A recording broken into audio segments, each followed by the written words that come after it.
poliquística renal es importante porque va a conllevar una serie de mecanismos fisiopatológicos que también son moleculares, que pueden llegar a desestabilizar todo el metabolismo que va a ser controlado por los riñones. Y saben que si los riñones están mal, básicamente toda la economía va a estar mal, ¿verdad? Desde acidosis tubulares, aminoacidurias, etcétera, etcétera, etcétera. En los siguientes temas que debemos, vamos a hacer 2 teóricas más conmigo, el lunes que viene y el jueves que viene, porque el martes tiene su parcial. Espero que les vaya bien a todos. Y esas 2 van a ir un poco encadenadas con lo que vamos a empezar a ver ahora, ¿ok? Se llaman, dentro de las clasificaciones moleculares, hay algunas que son ciliopatías, y van a ir entendiendo por qué, ¿ok? Básicamente, si empezamos con generalidades de la enfermedad, de las enfermedades quísticas renales, vamos a hablar de que son un grupo de enfermedades que pueden ser hereditarias o pueden ser adquiridas. Hereditarias van a ser cuando los padres porten algún tipo de mutación y de pronto esa mutación condicione la enfermedad. Desde ya vamos adelantando que existen poliquistosis que van a ser autosómicas dominantes y autosómicas recesivas. ¿Cuándo era una herencia autosómica dominante? Debería haberse preguntado los de mi grupo y no salió. Cuando... ¿No es? ¿Cuándo es autosómica dominante? Cuando se manifiesta, creo, en la primera generación filial. ¿Cuándo era autosómica dominante? ¿Quién se acuerda? ¿Dónde están mis auxiliares de genética? Ni han venido. No me acuerdo. ¿Cuándo era autosómica dominante? Cuando no es necesario que los 2 padres sean portadores, sino solo un padre, un alelo es el mutado. Y entonces, como es un solo alelo el mutado, no necesariamente tiene que tener al otro, y eso es autosómico dominante. Autosómico recesivo, cuando los 2 padres son mutados y ambos tienen que juntar y dar el alelo que esté afectado. Por lo tanto, el hijo va a tener la enfermedad. ¿Ok? Ya como para ir entendiéndonos. Se caracterizan por la presencia, ya sea unilateral o bilateral, de quistes renales. ¿Cuál es el concepto de quiste aquí? Es un quiste, cualquiera. Contenido líquido. Ya, es una cápsula o es algo que tiene un contenido quístico bien delimitado, ¿verdad? O un contenido líquido bien delimitado. A veces ese contenido líquido puede llegar a infectarse. Entonces son complicaciones que se pueden ir pensando en lo que van a ser los quistes, ¿ok? Los quistes renales no van a ser más que sacos llenos de líquidos, bien circunscritos, que tienen una capa simple de células epiteliales, porque esas células epiteliales pueden además derivar de las propias estructuras del riñón. Estos quistes, algunos son denominados quistes simples, son adquiridos los simples y son además, la mayoría de los simples van a ser únicos. Pueden tener diferentes tamaños dependiendo del tipo de lesión que hay. Y además generalmente son ausentes de cualquier otra enfermedad relevante. Por lo tanto, la mayoría de los quistes solitarios lo único que se hace es observar. Muchos de ellos ni siquiera necesitan hacer un tratamiento quirúrgico y demás. Pero ya vamos a ir viendo cuándo se debe hacer un tratamiento quirúrgico. Las enfermedades poliquísticas pueden tener una división según la etiología como tal.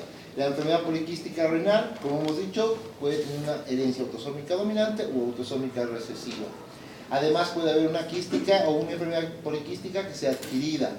Una enfermedad poliquística netamente medular. No se van a imaginar la médula espinal, ¿verdad? No se van a imaginar la médula que sea renal, ¿ok? Y enfermedades sistémicas que tengan que ver con síndromes, como la esclerosis tuberosa y el síndrome de von Hippel-Lindau. Ya vamos a ir viendo. En lo que es la epidemiología, lo importante es que 50% de los quistes simples se diagnostican a partir de los 40 años o más. No presentan lobulaciones, por eso se llama simple, una sola bolsa, sin lobulaciones. Generalmente pueden abombar, cuando son netamente parte del riñón, abomban la superficie, la inflan. la ensanchan, hacen que el riñón sea más grande. ¿Cuánto mide un riñón normalmente? 12. Aproximadamente, ¿verdad? Entonces imagínense, sobre él creciendo un quiste va a aumentar el tamaño, ¿verdad? Dentro de la enfermedad poliquística también puede existir el desarrollo de múltiples quistes renales y que pueden ser bilaterales. Estas multiquistosis generalmente sí se relacionan con una enfermedad que pueda afectar la función del riñón, a diferencia de los simples, que generalmente no presenta una enfermedad que involucre la función del riñón. Se desarrolla en el 90% de los pacientes y generalmente llegan a complicaciones tan graves que se deben realizar diálisis en una evolución aproximada de 8 años cuando que comienzan a aparecer los quistes. Progresa y desarrolla a malignidad, a carcinoma de células renales. Por lo tanto, dos diferencias importantes: multiquistosis, mala evolución; quistes simples, buena evolución. ¿Ok? Los quistes simples, ya vamos a ver cómo es que se van produciendo y cómo es la etiología importante. La enfermedad poliquística renal, además, se ha ido expandiendo. Es la cuarta causa de enfermedad renal terminal. Obviamente que estos datos van a estar relacionados a literaturas extranjeras.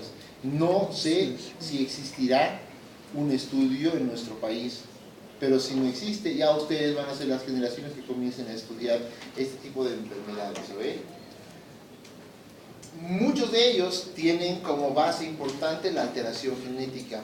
Ya antes se creían que simplemente eran como que deformaciones aisladas del riñón, pero gracias a lo que la evolución de la biología molecular y la evolución de la genética como tal, se ha descubierto que existen mutaciones en genes que van a controlar sistemas de proteínas de transporte, ya sea de calcio o de transporte entre membranas, de adhesión celular, que tienen que ver con la formación de estos quistes. Si hablamos de la que tiene herencia dominante, aproximadamente se presenta en uno entre 400 a 1000 personas. Generalmente se diagnostica en adultos o se presenta en los adultos y se desarrolla con el tiempo de una forma muy gradual. Cuando hablamos de la causa recesiva, se presenta entre 1 a 6.000, de 1 a 50.000 recién nacidos vivos, y se presenta desde la infancia. Siempre que las enfermedades tengan una herencia autosómica recesiva, van a ser mucho más agresivas y mucho más graves, tanto en la sintomatología como en la dificultad para poder hacer un tratamiento efectivo. ¿Ok? Hasta ahí vamos. Si analizamos cromosomas por cromosomas y comparamos los ideogramas de los cromosomas donde se pueden presentar los cariotipos o los genes relacionados a la poliquistosis, podríamos encontrar muchos genes. Como en la mayoría de este tipo de enfermedades, podríamos encontrar inclusive más de 30 o 40 genes relacionados a poliquistosis. Pero de ellos hay una selección de genes, que son los genes más estudiados, relacionados a la importancia de la fisiopatología y la génesis de lo que van a ser los quistes. ¿Okay? Uno de los cromosomas más importantes es el cromosoma 16. Otro de los cromosomas es el cromosoma 4. Dentro de los genes vamos a ir viendo cuáles son los más importantes. La patogenia como tal se inicia generalmente a partir de una nefrona. Eso está mal, es nefrona normal.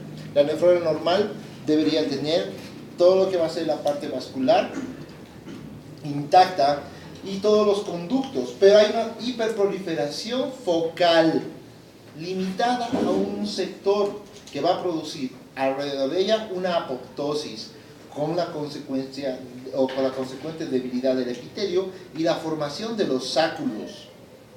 Y esa formación de sáculos además va a estar favorecida por la acumulación de líquido dentro de estos mismos sáculos. ¿Okay? A partir de eso comienzan las secreciones hacia la luz de este futuro quiste. Y entonces, como no tiene un lugar por donde eliminar el líquido, se van acumulando a manera de quistes hasta llegar a cerrarlo por completo y producirse estos pueden ser grandes, que pueden llegar a producir una oclusión en la nefrona. ¿Por qué? Porque forman alrededor del quiste una fibrosis intersticial que ayuda a fijarlos. Estoy hablando en términos gigantes ahorita, ¿ok? Todo lo que va a pasar en términos grandes. Para poder entender esto, vamos a empezar a dividir a las nefropatías hablando de lo que van a ser las autosómicas dominantes y las autosómicas recesivas, que va a ser el punto más hablado en esta clase. La enfermedad poliquística renal autosómica dominante. ¿Cuál hemos dicho que era más grave, dominante o recesivo? Sí, ya, muy bien.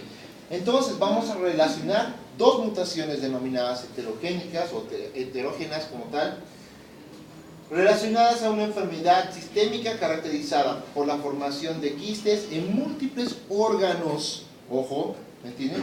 Y se desarrolla por alteraciones generalmente en el sistema vascular, alteraciones cardíacas, fragilidad vascular, ¿me entienden? Y finalmente destruyen parénquima renal y generan una insuficiencia renal. Estamos hablando de la dominante. Dos genes que han sido totalmente estudiados son el PKD1 y el PKD2, relacionado a Polykidney Disease, el 1 y el tipo 2. En el caso del 1, se ha visto implicado entre el 85 a 90% de los casos que tiene una mutación, este gen, ¿ok? Pero ojo, la función y la patología como tal no solamente se va a depender de la mutación de uno de ellos. Para que se produzca la poliquistosis deben estar mutados los dos genes. En este caso, si solo uno estaría mutado, posiblemente, si presentan quistes, van a ser mucho más suaves, más pequeños, etc. Pero existe un efecto que se llama el efecto del doble KO, como de golpe en inglés, ¿no? Donde este que está produciendo una enfermedad, ya sea el 2 o el 1, una enfermedad poliquística, se suma y hace un efecto sumatorio con la otra mutación del otro PKD2 o D1, cualquiera de los dos. Y juntos van a provocar una enfermedad mucho más fuerte y provocar la enfermedad como tal de poliquistosis renal. Este PKD1 está localizado en el cromosoma 16, el gen, dentro de genes, un gen que se llama el DSC2, codifica para una proteína que es una proteína PC1, que es una proteína que va a ayudar a todo lo que va a ser el transporte en la membrana celular. Las mutaciones más frecuentes, o sea, bueno, esto es relacionado a lo que es el gen, se van a encontrar en la mitad hacia el nivel 3'. ¿Se acuerdan cómo era un sentido del gen? ¿No? El 3', 5' y la otra era el 5' a 3'. ¿Por qué? Porque es ¿su qué? Sí, pero es un complementario en este caso, ¿ok? Estas enfermedades o estas mutaciones pueden ser múltiples y diferentes en cada población. Hay mutaciones que han sido estudiadas relacionadas a personas de origen étnico diferente. O sea, si una mutación en nuestra etnia o en estas etnias es fijada y es común, no necesariamente es la misma mutación en Europa o en Estados Unidos o en el Asia. ¿Me entienden? Por eso es que se han llegado a estudiar muchas mutaciones dentro de este mismo gen. El riesgo de desarrollar aneurismas cerebrales relacionados también a esta mutación, pero no se olviden que una proteína posiblemente se expresa más en algunos tejidos, pero también tienen cierta expresión a nivel de otros tejidos, como en este caso, que tienen una expresión a nivel vascular. Entonces, si se habla de lo que va a ser un quiste renal o quistes renales, en este caso en múltiples órganos, o afectación de múltiples órganos, puede estar relacionado a lo que va a ser el sistema cardiovascular. Lo que va a ser la insuficiencia renal crónica generalmente se puede presentar en menos de 40 años, aumenta un 35% cuando ya las personas están más de 50 años o tienen más de 50 años, un 70% cuando tienen más de 60 años y un 95% cuando llegan a los 70 y más. ¿Ok? Relacionados al PKD2, que es el otro gen, este ya se encuentra, si se dan cuenta, en el cromosoma 4Q21. Ese es su locus. Codifica para una proteína que es la proteína PC2, y estas enfermedades es de progresión un poco más lenta cuando existen mutaciones solamente en este gen. Pero no se olviden que si están los dos juntos, la progresión es mucho más rápida. ¿Ok? Y van aumentando las mismas características en cuestión de la insuficiencia renal. Pero, si se dan cuenta, el porcentaje en relación a la mutación del PKD1 y del PKD2, el más leve sería el PKD2, porque el mayor o el porcentaje que puede llegar a la insuficiencia renal es mucho más bajo, el 45%. Estas PCE son denominadas las policistinas, proteínas denominadas policistinas, la policistina 1 y la policistina 2 respectivamente a los genes que habíamos visto antes, ¿ok? La policistina 1 se encuentra en el extremo extracelular, tiene un amino terminal y además tiene parte de lo que va a ser un carboxiterminal dentro del citoplasma, por lo tanto tiene dos dominios, ¿ok? Eso, ahora vamos a ver una foto más adelante de cómo son los dominios. Las funciones más importantes va a ser la adhesión de la célula con célula y de célula con la matriz de la misma célula, ¿me entienden? Entonces, si hablamos que hay una mutación en la adhesión, ¿qué podría pasar? ¿Aumentaría o disminuiría la adhesión? ¿Por qué, Tani? ¿Por qué? Qué bueno que te ve mi histórico. ¿Por qué? Podría pasar cualquiera de las dos. Va a depender mucho de lo que va a ser la mutación como tal, ¿ok? Además, la localización va a estar en membrana que sean apicocolaterales o vasolaterales. Va a haber vesículas intracelulares y cilios apicales primarios. Ya vamos a ver todo lo que estamos hablando porque es una conformación bien diferente a lo que va a ser conformaciones de proteínas que habíamos visto antes. La expresión más alta se puede dar en tejidos fetales y se asocia a defectos en el esqueleto. Hablando de la policistina, cuidado, ¿ok? Porque cuando ya comienzan a hablar de los quistes, no solamente se habla de que esta policistina intervenga en la solo patología de los quistes, sino esas son sus funciones principales. La policistina 2 también va a tener los mismos extremos. Esta va a estar en un canal de 6 segmentos que va a estar que van a ser segmentos transmembrana, ¿ok? Dentro de la membrana. Va a permitir la permeabilidad del calcio y es no selectivo y además es dependiente del voltaje. Por lo tanto, si hay células que van a volverse apolares, esas células pierden la capacidad de atravesar a través de lo que va a ser la proteína policistina. La localización va a ser en cilios primarios, retículo endoplasmático, membrana vasolateral y los usos mitóticos. Y ahí es donde va a ser algo muy importante. Acuérdense de los usos mitóticos y los cilios primarios. ¿Por qué? Porque ahí va a empezar, va a ser una parte álgica en lo que es la fisiopatología molecular de la formación de los quistes. Cuando la función está normal en la policistina 1 y en la policistina 2, ¿no? Va a haber una estabilización en lo que va a ser el transporte de los canales de calcio. Los canales de calcio van a funcionar de una forma que sea consecuente y permita que la célula desarrolle un metabolismo normal, entre comillas, ¿ok? Si nos ponemos a estudiar, como hemos dicho, los genes, vamos a encontrar infinidad de genes relacionados no solamente a un fenotipo renal, sino a un fenotipo. Ya se acuerdan que era fenotipo, ¿no? ¿Qué era fenotipo?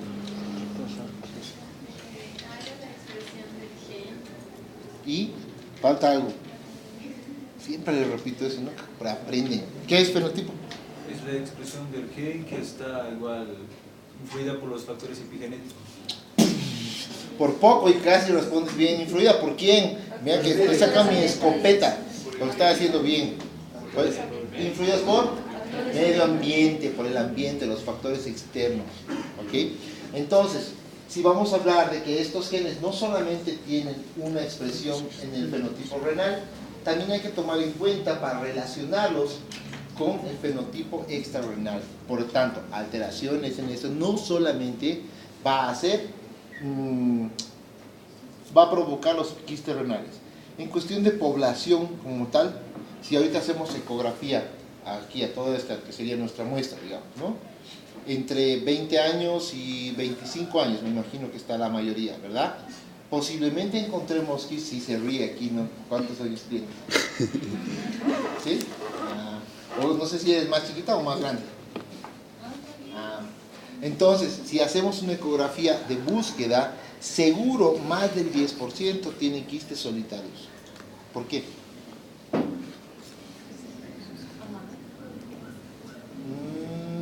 No tanto.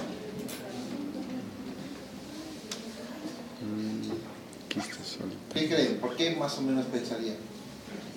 Si vamos a relacionar con la literatura exterior, ¿no? Del exterior, ojo, ojo. ¿Por qué? Porque estaría dentro de lo esperado en una población, ¿ok?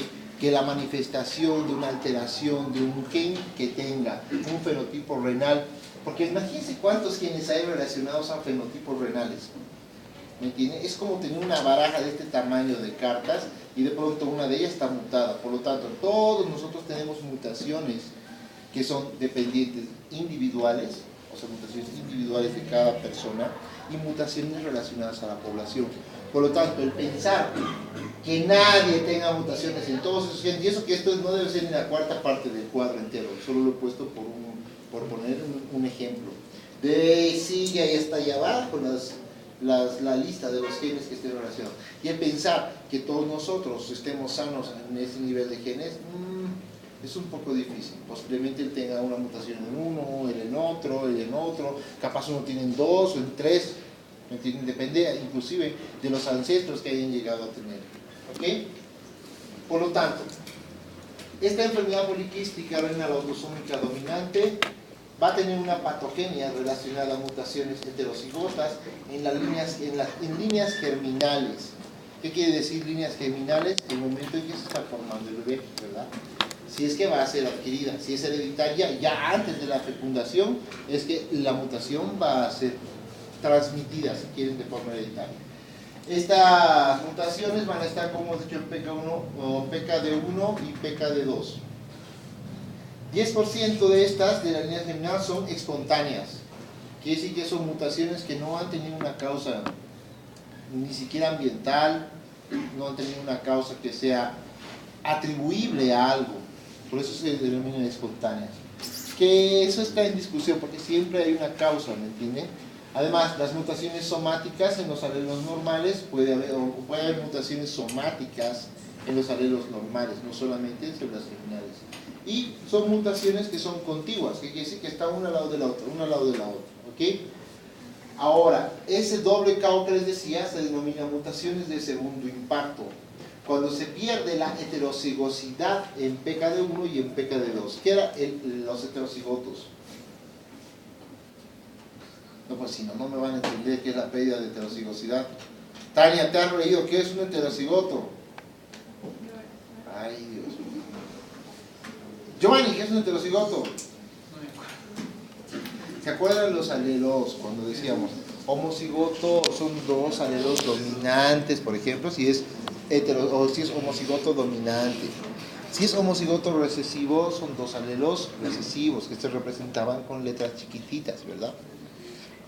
Y cuando es heterocigoto tiene un alelo dominante y un alelo recesivo, ¿ya? Cuando si hablo de pérdida de cigosidad o de heterocigosidad, ¿qué va a pasar? Se pueden volver recesivos, ¿verdad? O en este caso dominantes. ¿Ya? Ahora sí. Ya. Alteraciones cromosómicas asociadas, sí, puede existir alteraciones cromosómicas. De lesiones principalmente, pérdidas de material, adición de material, aumento en la proliferación y la desdiferenciación celular del epitelio. Desdiferenciación es un término, no me gusta usar, pero bueno, no. La sobreexpresión funcional de lo que van a ser las policistinas, el desequilibrio en formación y la circulación de complejos proteicos. Ahora voy a tratar de ilustrar. La pérdida de la heterocigosidad se puede dar por una mutación somática.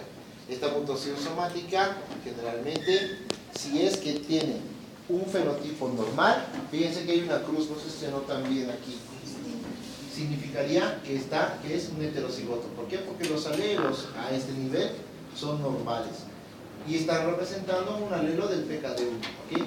Cuando hay una mutación somática con pérdida de heterocigosidad, ambos van a estar mutados, ¿entienden?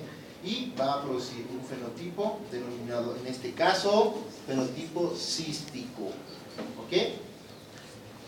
Esta es una de las proteínas, la PKD2, que tiene, aquí está la PKD1, parte de la PKD2, por eso es que les decía que estas proteínas tienen un componente extracelular y tienen un componente intracelular. A estos que ven como rulitos y todo esto se llaman dominios.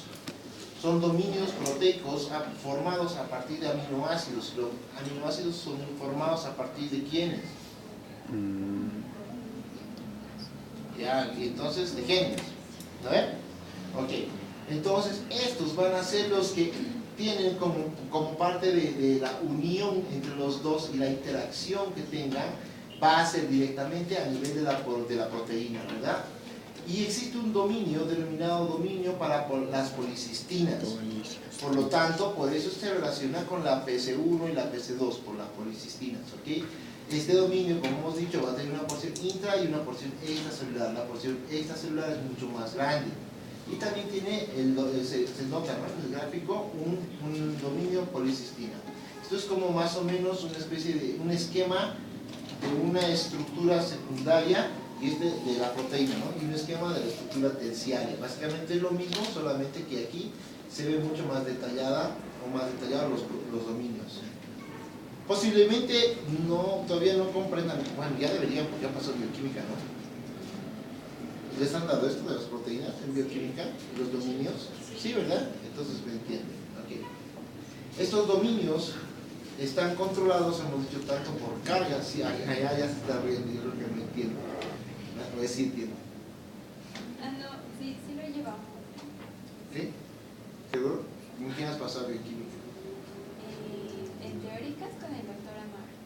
¿Y qué tal? ¿Han llevado dominios? Estos dominios extracelulares son generalmente los que están controlados por la entrada, apertura de los dominios para poder dar paso a otras proteínas, son controladas por cargas, ¿verdad?, positivas y negativas, dependiendo de la carga que tenga la proteína que va a atravesar. En este caso, los dominios de policistina van a reconocer a la policistina como tal para poder ayudar a que estos se abran. ¿Okay? Cuando existe una mutación de la policistina 1 o 2, o además las fibrocistinas en las nefrocistinas, ya vamos a ver qué son las fibrocistinas, que son la causa de la enfermedad autosómica recesiva como tal. Podemos hacer un flujo de cómo es que el quiste se podría formar y qué es lo que podría después nosotros sacar como conclusión de cómo actuar contra ese quiste, ¿verdad? Si en este caso la mutación altera la detección mecánica por los cilios tubulares, vamos a hablar de una ciliopatía. Esta ciliopatía va a producir una alteración del crecimiento y la diferenciación del epitelio tubular a nivel de riñón, obviamente. Y esto puede tener tres caminos: alterar la matriz, hacer que exista una proliferación celular, obviamente va a ser anormal, y una secreción de líquido. Las tres tienen que ser parte de la formación del quiste. Pregunta de examen. Si digo, ¿cuáles son las causas de la alteración y crecimiento? O ¿cuáles son las consecuencias de la alteración y crecimiento en la diferenciación del epitelio tubular en la poliquistosis renal autosómica dominante? Vamos a B, C, D, A, B, C, A, C, D, no sé, todos los que podemos imaginar. Pues buscan entonces alteración de la matriz, proliferación y secreción de líquido. El quiste no solamente va a estar lleno de líquido, sino por compresión va a tener que molestar alrededor, ¿verdad? ¿Por qué? Porque es algo que no debería estar ahí. Por lo tanto, puede causar inflamación, que nos lleva a una fibrosis intersticial como resultado de lo que es la inflamación, y además de eso, daño vascular glomerular. Y ahí, cuando existe el daño vascular, recién va a haber un compromiso de la función renal. ¿Ok? Si existe solamente estas mutaciones y además alteración del flujo de calcio, si alteración del flujo de calcio es otra de las causas por las que se puede producir la misma ruta para la formación de líquido. Entonces, si les digo a partir de las mutaciones, ¿cuáles son las dos consecuencias que podrían dar la alteración del crecimiento y diferenciación del epitelio tubular para la formación de quiste? Pondrían la alteración mecánica o la alteración de la detección mecánica de los cilios, o pueden poner alteración en los cilios y alteración en el flujo de calcio. ¿Ok? Aunque no crean, es sumamente importante este flujo gráfico. Más o menos así se resume la señalización. Esta señalización no solamente, como hemos dicho, las proteínas derivadas de un gen van a actuar solas, sino en cada paso, desde el momento en que comienza la migración, por ejemplo, no sé, de calcio, van a actuar con diferentes proteínas. Cada proteína va a ser derivada de un gen, ¿me entienden? Si bien hablamos de dos proteínas especiales a la vez y de dos dominios especiales para un canal, ¿me entienden? Existen otros pasos dentro de esta misma que pueden ser cortadas por mutaciones que no son tan frecuentes o posiblemente no son estudiados, o de pronto en nuestra población no es frecuente la mutación del PKD1 o PKD2, pero hay que estudiarlos como los más frecuentes según la literatura. Cuando existe la pérdida de la policistina y se produce todo lo que va a ser el fenotipo molecular y los defectos a nivel del túbulo renal, se va a presentar una desdiferenciación de lo que hemos dicho del mismo epitelio como tal, incrementa la proliferación y la apoptosis de la célula, obviamente a nivel regional, ¿no? No es que se va a venir una apoptosis en todo el riñón, sino apoptosis para poder debilitar el epitelio de los túbulos y formar ahí el quiste, ¿ok? Hay una pérdida de la polaridad, por lo tanto dejan ingresar cantidad de líquido, cantidad de calcio y cantidad de otros elementos dentro de la célula para que estas células comiencen a hincharse y produzcan la apoptosis. Hay un excesivo fluido de secreción, hay múltiples señales defectuosas dentro de todo lo que va a hacer el metabolismo de las proteínas. Por lo tanto, a partir de la mutación de cualquiera de estos dos, se puede alterar toda la ruta metabólica relacionada a las policistinas como tal, ¿ok? Por lo tanto, esas policistinas, como hemos dicho, si se alteran ellas, alteran a toda la función, a todo el proceso metabólico como tal. Cuando hablamos de lo que van a ser las ciliopatías, vamos a agarrar un poco más pequeñito, vamos a irnos a un epitelio y a la formación de los cilios primarios como tal. Estos cilios primarios van a estar a nivel del lumen tubular, en el mismo lumen aparecen los cilios, ¿verdad? Normalmente el PKD1 y PKD2 deberían estar, o los genes están en el núcleo y van a provocar reclutamiento de lo que va a hacer ciertos, ¿qué hora es? Y vamos, me voy a apurar ya. Me he hecho perder el hilo. Sí, el PKD1 y el PKD2 van a provocar, van a hacer que el retículo endoplasmático comience a reclutar proteínas que van a ser parte de microtúbulos, para que esos microtúbulos sean como cortados y rearmados en lo que va a ser el cilio, ¿me entienden? ¿Para qué? Para que interactúen directamente con las policistinas. ¿Por qué? Porque si hay un cilio, este cilio tiene que tener movimiento, ¿verdad? Este movimiento puede ser por factores mecánicos externos o puede ser por factores internos como microtúbulos. Entonces, si de pronto se alteran estos mismos genes, va a haber no solamente todo el proceso mecánico en el metabolismo afectado, sino también va a haber aumento de la vasopresión y va a haber aumento de lo que va a ser la vasopresina, perdón, y la somatostatina. Por lo tanto, a eso se añade todo lo que todos los otros defectos se van a añadir a esto y va a incrementarse toda la actividad. Esto significa la autosómica dominante poliquetnesis, ¿ok? Más complejo aún. Sí, me gustaría pasarles el, pero bueno. Una vez que estos centrosomas se van reclutando a nivel de retículo endoplásmico, los centrosomas formarían aquí los microtúbulos para formar el cilio primario, ¿ok? Todo esto a partir del aparato y las cisternas de Golgi y el retículo endoplásmico y demás. Existen vesículas que van a servir de transporte entre célula y célula. Pero además de eso también existe adhesión celular, habíamos dicho, ¿verdad? A partir de lo que van a ser integrinas. Y el retículo endoplásmico va a ser el primer filtro que haga que todo lo que está reclutando los genes PKD1 y PKD2 sean llevados o dirigidos directo al aparato de Golgi. ¿Okay? Va a haber otros factores dependientes y receptores dependientes que interactúen como hablábamos. Tiene que haber una buena diferenciación. Este es en el wild type o en el fenotipo que sea salvaje o normal. ¿Okay? Va a haber una buena polarización, un crecimiento normal de la célula y la matriz celular. Va a haber una buena interacción entre las células. Va a haber un bajo grado de división como tal. No va a haber apoptosis. ¿Ve? Entonces todo esto está relacionado a un buen funcionamiento celular. Pero ¿qué pasa cuando están alterados? Inclusive estas membranas de transporte fallan. ¿Por qué? Porque las proteínas encargadas estas, que son la PKD1 y PKD2, de transportar a estas vesículas y hacer la conexión entre células y demás, fallan. Por lo tanto se van acumulando. Y como se acumulan dentro de la célula, van a producir que no existe una buena diferenciación, que exista defectos en la misma polarización de los receptores como tal. Por lo tanto, va a haber un tráfico anormal de lo que van a hacer las proteínas del interior al exterior de la célula.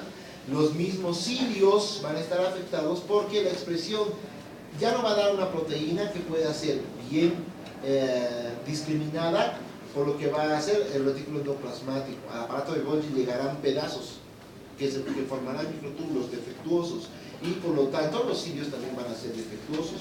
Van a hacer, en este caso, que mucho líquido se produzca dentro de la célula y salga al exterior de la célula para que ese líquido se vaya acumulando y como las células van a estar débiles, van a ir ensangrándose y van a formar lo que va a hacer los quistes.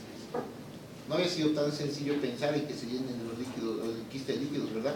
Sino que tiene un complejo, y eso que estoy tratando de resumir sin interacciones génicas.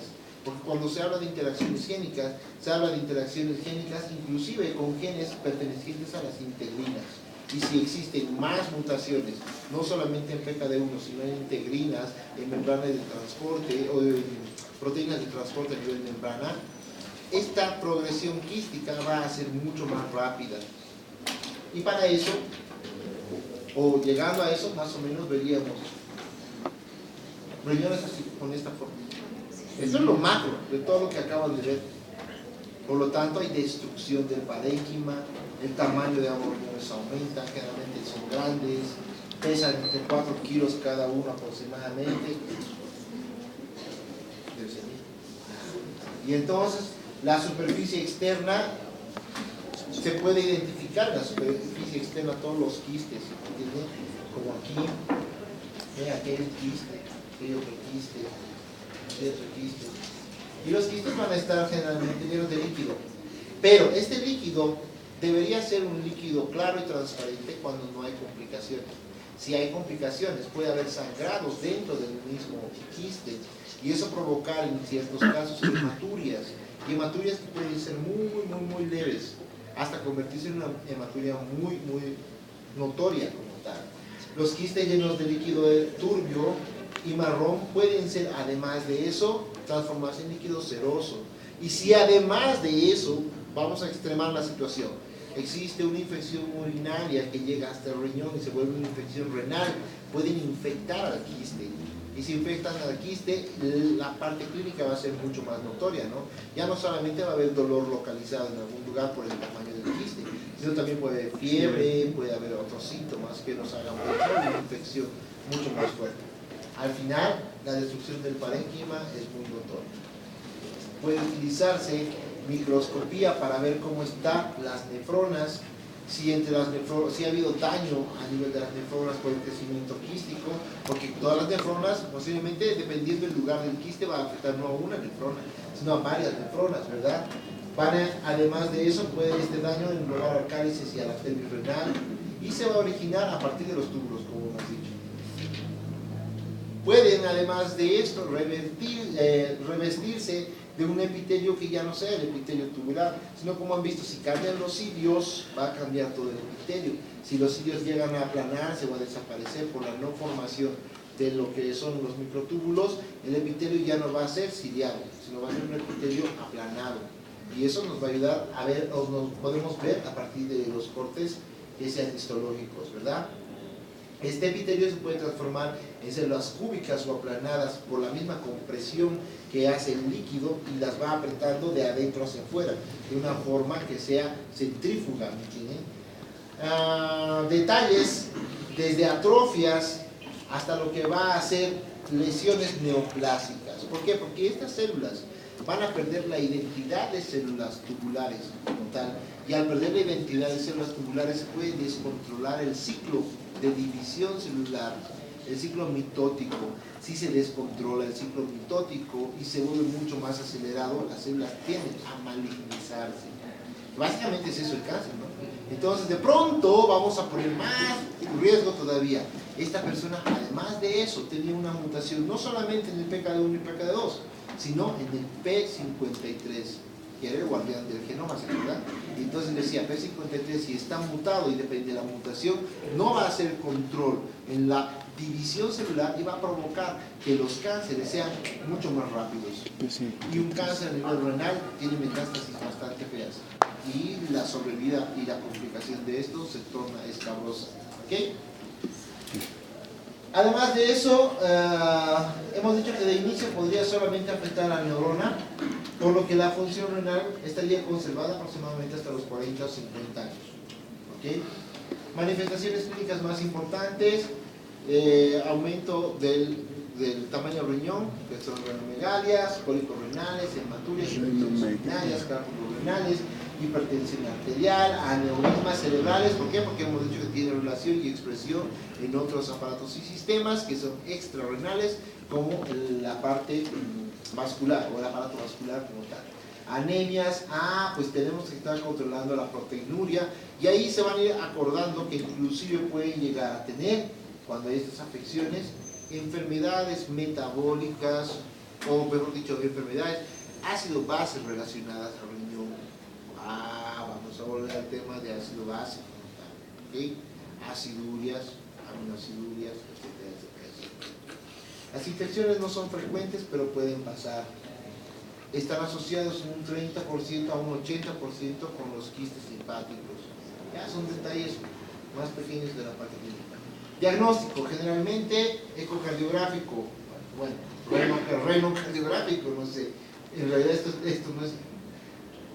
Cardio se refiere a corazón, ¿verdad? Bueno, error. Xenográfico. Tendríamos que hablar de que la ecografía nos va a servir para detectar la cantidad de los riñones, el tamaño de los riñones, el tamaño de los quistes como tal, y a partir de eso si el quiste pueda estar comprimiendo o no, o destruyendo el mismo parénquima renal. Cuando hay más de 2 quistes se suele presentar, o se puede detectar por debajo de los 30 años en ambos riñones. Y cuando hay más de 2 quistes, también pueden presentarse en personas adultas, pero los cuales ya van a presentar síntomas que pueden ser claramente notorios desde la parte clínica con hematurias hasta la detección de proteínas aumentadas. ¿Okay? Para estar relacionadas. El diagnóstico definitivo se lo va a hacer siempre a partir de manifestaciones clínicas y la ecografía relacionada a lo que va a ser la enfermedad poliquística renal autosómica dominante. Se puede añadir todas las características extrarrenales, pero no sin antes haber diagnosticado el quiste como tal, haberlo visto el quiste.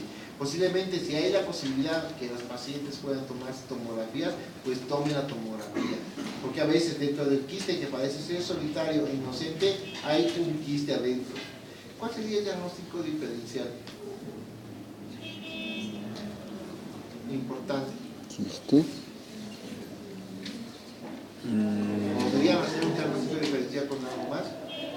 Al menos si tiene una extrarrenal en hígado. Quiste atípico, ¿verdad? Tienen que hacer el diagnóstico diferencial de cualquier quiste que sea relacionado a quiste atípico. ¿Ok? Eso es sumamente importante. Entonces, van a tener diferentes puntos y blancos terapéuticos. Te estoy viendo, Tania. Están asustados, ¿no?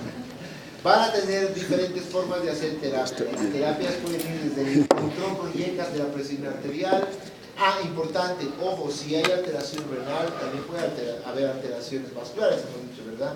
Y si hay alteración vascular en el riñón, también suben las presión arterial elevada. ¿Ok? Resumiendo todo lo que va a hacer la parte de de la terapéutica y demás, lo más sencillo es controlar los síntomas externos como hipertensión, el dolor, etcétera, hasta llegar, si es que este quiste es muy grande, aproximadamente que contenga una cantidad de líquido mayor a 500 ml, se debe operar. Existen diferentes tipos de abordaje. Uno de los tipos de abordaje va a ser a partir de punción del quiste. ¿Y qué es tan gracioso que te estás matando de risa ahí? ¿No? ¿Qué? O compartes con todos o no te ríes. ¿Cómo es? ¿Te está molestando la chica a tu lado? ¿Sí? ¿Le estás molestando? Mentira, mentira. Bueno, respete. Porque no a mí, a sus compañeros. ¿Ok? Pues molesta cuando se ríe. Y entonces el otro abordaje quirúrgico sería un abordaje abierto, en el cual se intenta sacar todo el quiste con cápsula y todo. Ese tipo de abordaje es cuando existe la duda de que esto no sea un quiste solamente riñón, sino que sea una poliquistosis o un quiste hiatídico como tal. ¿Por qué? ¿Por qué pasa si se revienta el quiste hiatídico? Podría llegar a un shock séptico, ¿verdad? O de lo contrario, dispersan las escolices y va a producir más quistes por todos lados, ¿verdad? Si es que no hacen, ¿qué técnica? Muy bien, punción, aspiración, instilación y respiración. Muy bien. La autosómica recesiva, ya esta es más corta, pero vamos a intentar hablar rápido para no extenderme más. Se caracteriza generalmente porque la enfermedad poliquística renal es más grave, se detecta a edades tempranas y que tiene tres situaciones importantes: dilatación de los túbulos colectores, disgenesia biliar y fibrosis portal. ¿Qué relación tiene eso? ¿Con quién? Con hígado, ¿no? La asociación va a estar asociado, ahora sí, ya no es como hace rato, estas ya son diferentes. PKHD1, relacionadas a cromosoma 6 en el locus P21 a P23. La proteína de membrana esta vez se llama fibrocistina o poliductina.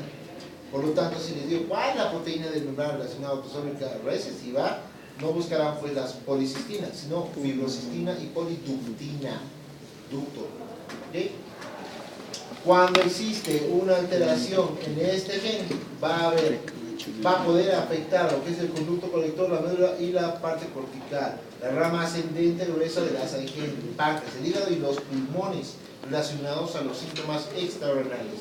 La fibrocistina va a estar relacionada a tener un cuerpo basal y cilios primarios apicales. El cuerpo basal de la célula y los cilios primarios apicales, también los cilios, ¿me entienden? Y va a haber una reducción de longitud. En el otro caso era que no había muy buen movimiento, ¿verdad? Pero en este caso hay una disminución de longitud de lo que va a ser los cilios y en la misma estructura de los cilios, ¿ok? Como que se vuelven más chiquitos y delgaditos. Ya. Manifestaciones clínicas, masas renales bilaterales. Hace rato podía ser poliquistosis, pero unilateral, ¿ok? Pero esta vez son bilaterales. Va a haber la posibilidad de que exista insuficiencia renal desde la infancia, hipoplasia pulmonar. Por lo tanto, si existe poliquistosis bilateral, deben revisar pulmones para que una vez que vean, de pronto hay hipoplasia, piensen seguro en una autosómica recesiva, porque hasta que le hagan la mutación en nuestro país jamás lo van a hacer. Puede haber insuficiencia respiratoria, disfunción tubular, que se va a evidenciar a partir de la poliuria, enuresis, hiponatremias, y volvemos otra vez, acidosis metabólica hipoclorémica. ¿Okay? ¿Por qué? Porque los cilios son importantes, hemos dicho, para el transporte de algunos electrolitos, en este caso cloro. La insuficiencia renal crónica terminal generalmente llega a los 20 años, se muere. La mayoría de las recesivas se mueren rápido. O sea que si han pasado los 20 años, difícil que tengan esto. Difícil, pero no imposible. Mentira. La fibrosis hepática va a producir hipertensión portal y varices esofágicas con hepatomegalia. Puede haber hematurias que son relativamente frecuentes, porque cuando ya hay hematuria ya hay daño a nivel renal y puede estar llegando a la insuficiencia renal. Y como en el otro, también se pueden producir rupturas, se pueden producir infecciones, se puede producir, más que nada, complicaciones del propio quiste. El diagnóstico también por un eco abdominal, sí puede hacer un TAC, donde se vean los quistes. Además de eso, se puede utilizar como referente a un hermano. ¿Por qué? Porque hay la posibilidad de que el hermano no lo tenga, y si no lo tiene, tienen que ver el tamaño de pulmones que tenga el hermano, por ejemplo, el tamaño de riñones que tenga el hermano, si el hermano no tiene quistes, o si tiene quistes en otro lugar, y entonces lo relacionan y hacen una historia clínica familiar. Inclusive tiene que hablar con los padres, si bien son portadores de esta mutación, puede que tengan otras mutaciones que les hayan provocado cistosis. Aunque la característica de la autosómica recesiva es que salte generaciones, ¿verdad? Se presenta en los abuelos, pero no en los padres, y sí en los hijos, no en los nietos, pero sí en los bisnietos, van saltando generaciones, ¿ok? La biopsia hepática es importante. La autosómica recesiva, si se dan cuenta, es mucho más agresiva, crea una imagen de panal de abeja. Generalmente el aspecto externo es normal, pero cuando cortan, por dentro está todo destruido, y además se llama un quiste, o bueno, se llama riñón en esponja, porque cuando cortan el quiste, toda la corteza y la médula está perforada por los mismos quistes que tiene adentro.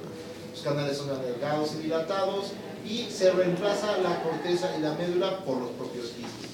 La microscopía nos va a ayudar de la misma forma, solo que en este caso podemos observar que los glomérulos preservados con dilatación del espacio de Bowman no han sido afectados hasta que no exista. Bueno, si existe la afectación de estos, va a existir recién una insuficiencia renal. Por lo tanto, si hay una insuficiencia renal, la biopsia es primordial. ¿Por qué? Porque van a hacer ecografía, sí, van a sospechar, pero la patología, y generalmente, ¿cuándo se hace la patología? Bueno, de una forma desordenada. ¿Cuándo hacen? Nuestros medios principalmente, post-mortem, o sea, en la autopsia, cuando ya no hay vuelta, pues, o sea, ya había sido muy bonito, ya, pues, chao, ¿no? El paciente se murió, sí, se matan de ahí bien fácil, ¿no? La autosómica recesiva, porque está así, está así, pero ya que se den cuenta antes, pues, para prevenirlo, ¿o no? ¿Y cuál sería la mejor prevención en caso de que existan hijos o padres con esta enfermedad? El asesoramiento genético para la prevención y la preparación de la familia, y decir, existe un riesgo, no sé, de un 3%, de un 10%, de un 15%, dependiendo de la cantidad de personas afectadas, dependiendo del gen y la mutación. Entonces, ¿sabe qué, señora? Mejor no tenga hijos. No, sí, de verdad, puede pasar eso. ¿Por qué? Porque tiene un 90% de probabilidad de tener una afectación o una enfermedad poliquística renal autosómica recesiva, y su hijo se va a morir antes de los 20 años. Ya la decisión va a ser de la pareja. Normalmente ese es el trabajo del dentista, pero es un poco difícil. Tratamiento lo mismo, principalmente se tratan las complicaciones que van a ser hipertensiones arteriales, infecciones del tracto urinario. Puede llegarse a un trasplante, tanto de riñón como de trasplante hepático en caso de que se asocie un quiste hepático, ¿okay? Pero los trasplantes no van a tener una buena evolución. ¿Por qué?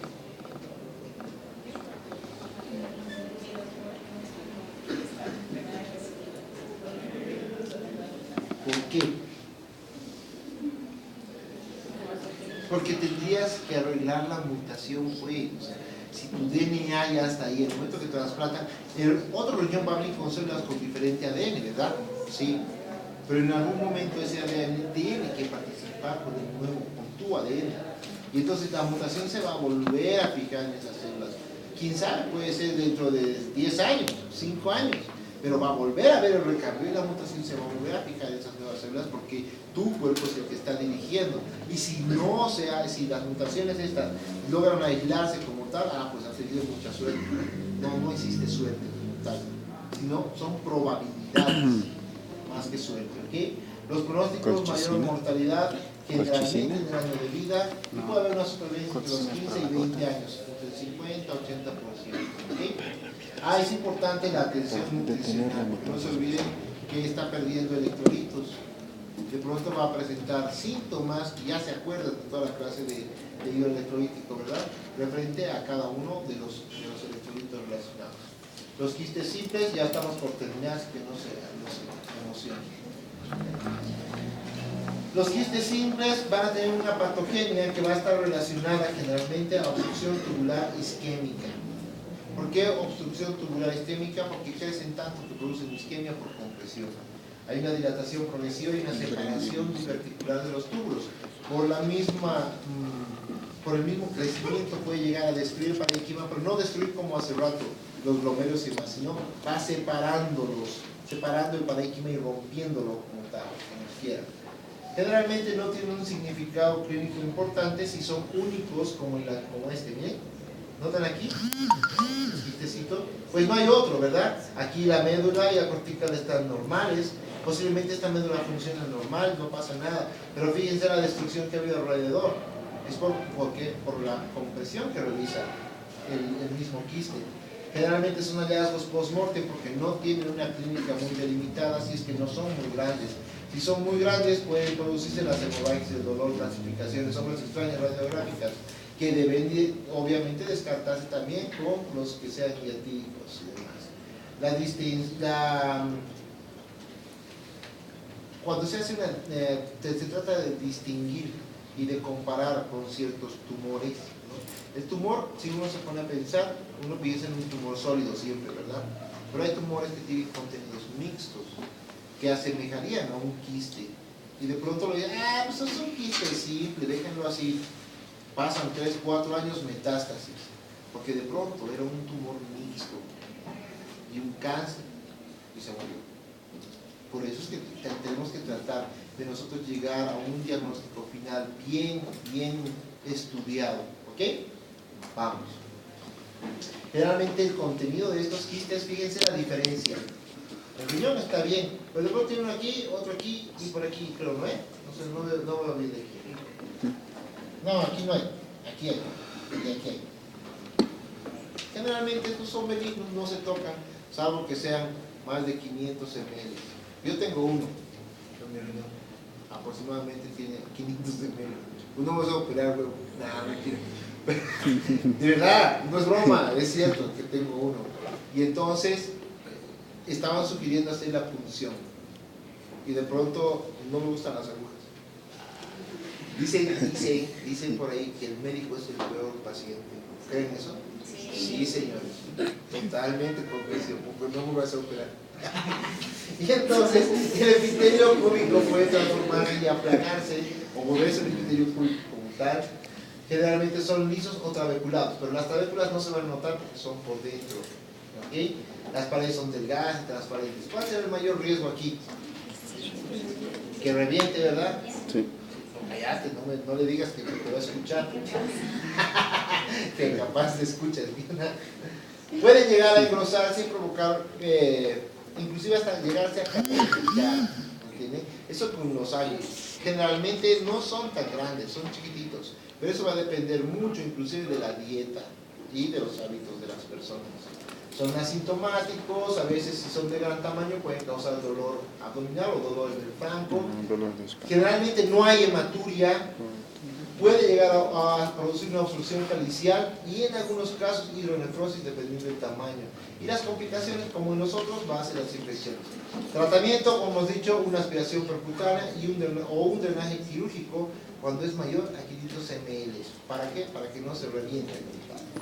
Terminando, vamos a hablar, en conclusión gigante, de que las enfermedades quísticas renales van a estar no solamente asociado a que se forme el quiste, sino la formación del quiste va a llevar procesos fisiopatológicos y moleculares que tienen una gran gama de variación. Una gran gama de variación que podría ser estudiado gen por gen para ver en qué procesos de la formación, inclusive de los cilios, se pueda producir quistes. sería interesante ver, capaz hay una clasificación que sea quistes del tipo tantos que afecta a un tipo de sitio, etcétera, etcétera, etcétera.